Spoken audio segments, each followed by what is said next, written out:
something juicy that may also be very triggering. So, so get ready. We are talking today about the right to be rich, that you have the right to be rich. Michelle, good morning. Great to see you. Oh, Jen, good morning. Oh my gosh, I miss you, sister. So good to see you. Okay, so check in. And for those of you who are joining live, as always, if you're on Facebook, LinkedIn, YouTube, pop me a comment. That's how I know that you are here. And I really want this to be a conversation, but I want to just I want to start off with you have the right to be rich. And in fact, it is Bob Proctor has a book. I actually haven't read it, but it's called You Were Born Rich. And that is your natural state to be in abundance. Kalua, good morning. So good to see you. So here's what I'm curious, and I know a lot of you personally. So I feel like I'm going to know your answers, but I'm also just curious too. And even if you're watching this on replay, check in. Are you triggered by that at all? Let me know in the comments. Are you when I say today we're talking about your right to be rich? Does that excite you or does that trigger you at all? Holly on LinkedIn, good morning. So good to see you. So good to see you. Natalia, good morning.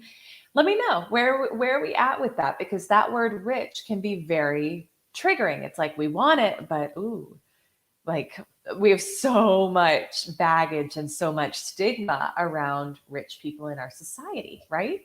And so if you're joining for the first time or if you haven't caught the live stream series in a while, we are going together through this book, Think and Grow Rich, which I think it's so important, for we all are selling something, right? Whether you're an entrepreneur, whether you're in sales for somebody else, we're selling something. But one of the biggest hangups that I hear from my community here from the community at She Sells is like we got some ish around money, and it's not it's not surprising given how much stigma there is about money in our society. But if when you're selling and you're dealing with money day to day, and you've got hangups around being rich or getting wealthy or having a certain amount, then you're going to subconsciously block yourself and you're going to limit yourself from achieving the results you would otherwise achieve. And so that's my mission with us coming together with these live streams in the morning is for us to really not only become amazing at selling, at growing if you're an entrepreneur, growing your business, but at really healing that money mindset because you will only sell and make the amount you think you deserve. So I want to invite you to start thinking today about you have a right to be rich. Okay. Let's just see. We're excited. We're excited. Let's see, Michelle, when I first heard this, yes, triggered. Now I love it. Good. And you're ready for it. Excited. Awesome. Yeah, I'm excited too. Oh, Cara, good morning. You're saying it's exciting for you. You feel so many opportunities when you hear that. Yes, yes, yes. So I'm going to read to you for a moment here it's just, I think, a sentence or two from the book, and then we're going to get into it. But he says here, so we're just reading, this is page 4 of my copy, Think and Grow Rich. It should convince you that riches are not beyond your reach. So I want you to just check in. It does not matter how you were raised, how much money you had growing up, you have the right to be rich. So riches are not beyond your reach.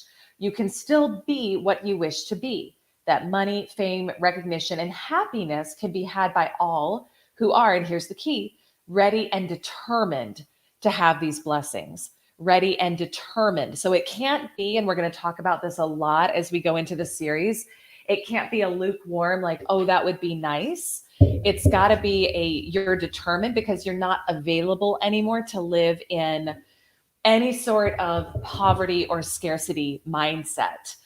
Celebrity media coach, good morning. Sierra, Angela, good morning. So good to see. Oh my gosh, so good to see all of you. Now, the first thing that I would do with this too is you have to define what rich means to you. You have to define it because it's number one, if you don't know where you're going, then you're not going to get there. But it's not a cookie cutter, one size fits all. To me, it's freedom. It's the ability to do and have what you want when you want without any restriction. But that dollar amount, because we are speaking specifically to money in this series, but to me, richness is also a feeling, right? It's that feeling of expansion, abundance, possibility, opportunity, excitement, eagerness, all of that. But for a financial number, like it's going to be different for everybody. And so I would encourage you, and who here has a definition of what rich means to them? Like you got to check in with it. If you're going to create it in your life, you have to know what that is. You have to know what that amount is. Is it Magnum Ace Flooring? Good morning. Leonard, good morning. Great to see you. So the number is going to be different for everybody. But I think sometimes we can think rich as like, I've got to have, $100 million in the bank and I got it to be rich. And it's like, that may not be your truth. Maybe it is. Maybe you require more, maybe you require less, but money always, we want to remember money has to have a purpose to come. And the purpose of that money can't be to make you feel safe and secure sitting in your bank account, because then we're making money God, right? And that's not its purpose. Its purpose is designed for you to experience expansion and fuller expression of life. And that's where, if there's any part of you, and let me know in the comments, sorry, my nose is like itchy this morning. Let me know in the comments, does any part of you judge your desire for more material things? So just let me know, or maybe that's an old story or an old pattern that you had.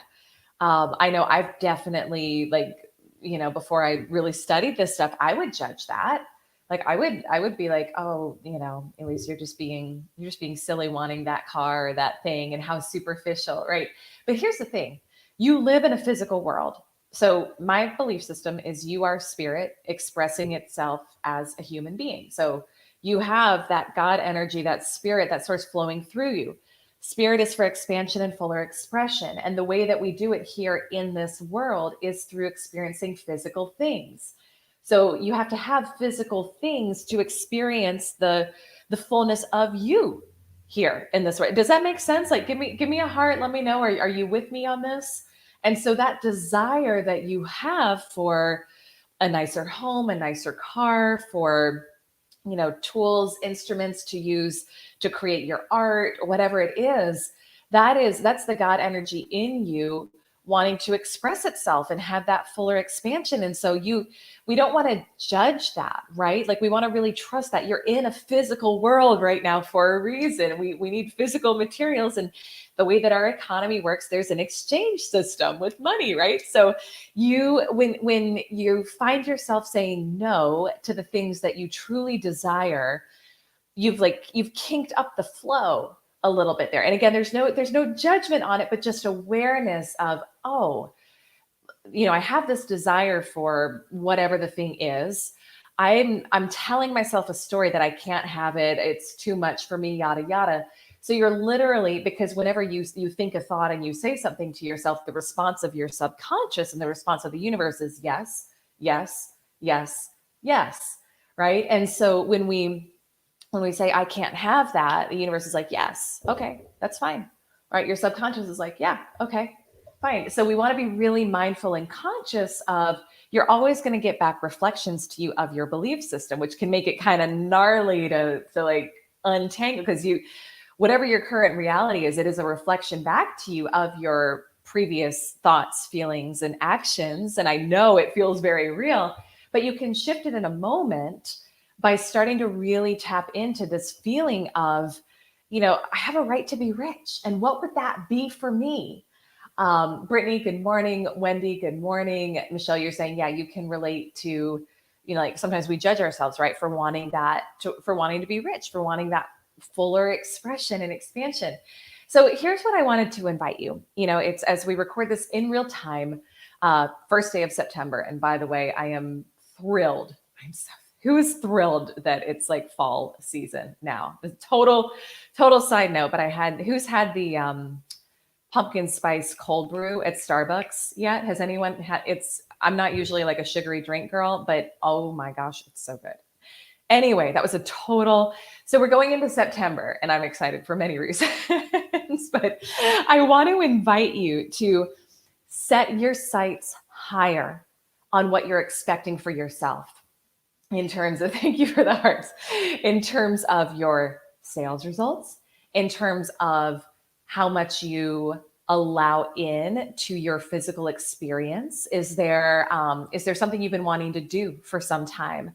and you haven't allowed yourself to do it because you've said, I don't have the resources. And again, that's total scarcity, poverty mindset. And it always starts with your mindset. But I want you to set your sights higher. And one of my favorite questions to ask my clients, I've shared this before in the live streams, but it's, look, if there were no consequences or limitations, what would you do? And I want you to just think about, because the only consequences or limitations are the ones that we put on ourselves. And so I want to invite you to think about going into this month. What would you create?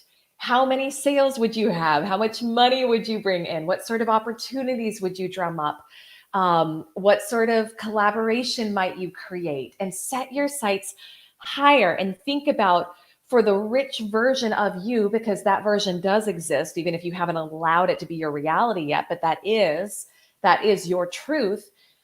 How does he or she go into this month, and what do they expect for themselves, and what's the standard they hold for themselves in terms of how much money they make, how many, like, what their living situation is, etc. So let me just check comments.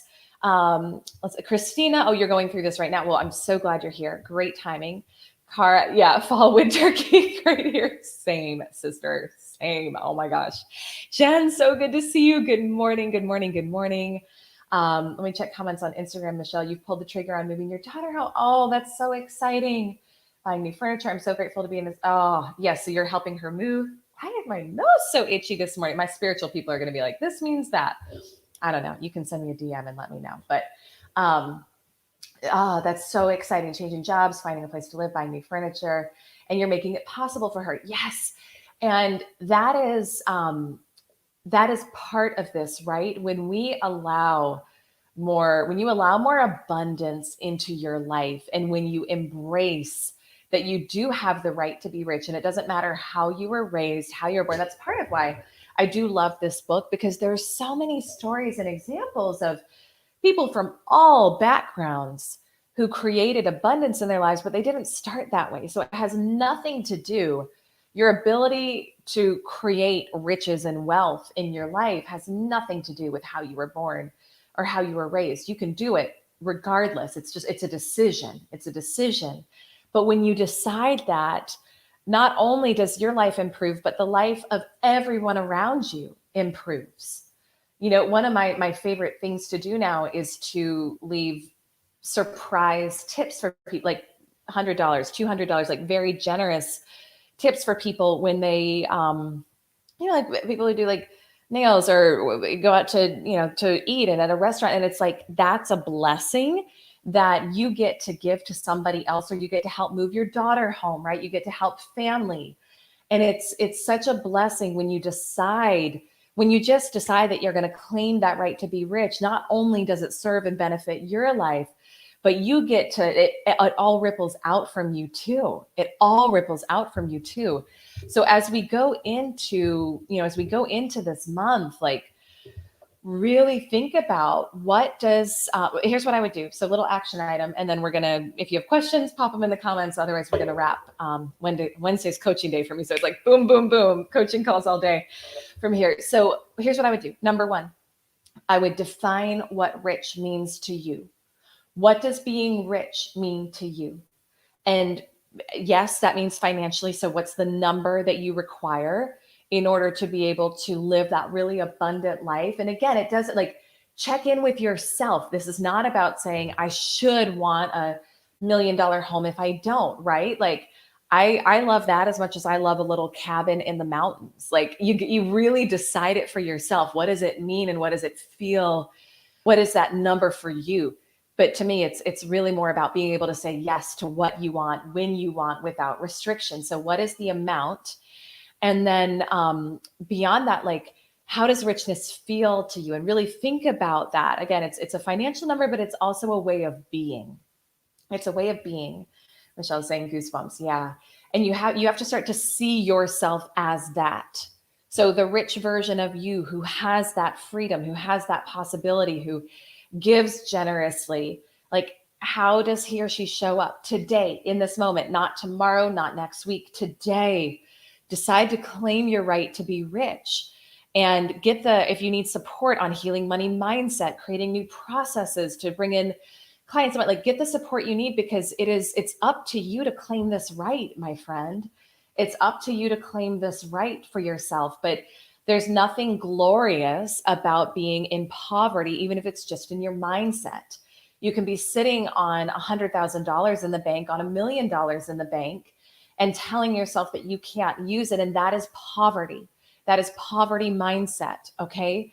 So it starts here first. It starts here first with feeling the abundance, the natural abundance that is your right. Okay. So that's what I got for you today, my friends. I love you. Let's see what tomorrow's about. I've actually got it pulled up. This is good because this is important. Tomorrow we're talking about, because this book talks about, you got to be ready. So tomorrow we're talking about how can you be ready for what you want, for the amount of money, for the opportunities. What's that inner work that you're going to be called to do to be ready to claim and receive these riches? And again, we're talking here about the big money, not the little money, not a little more of what you've been getting, but the big stuff. Okay? Because you did not come here to play small in any way, shape, or form. All right, my loves. So good to see each of you. Join me again every morning. We go live at 8:30 or 8:33. It just depends. It depends on how long the hair takes in the morning. But we're here sometime between 8:30 and 8:33 usually. Join me again tomorrow morning. I can't wait to see you. Wishing you a beautiful day, and go out and claim that right to be rich for yourself today. All right. See you soon. Lots of love.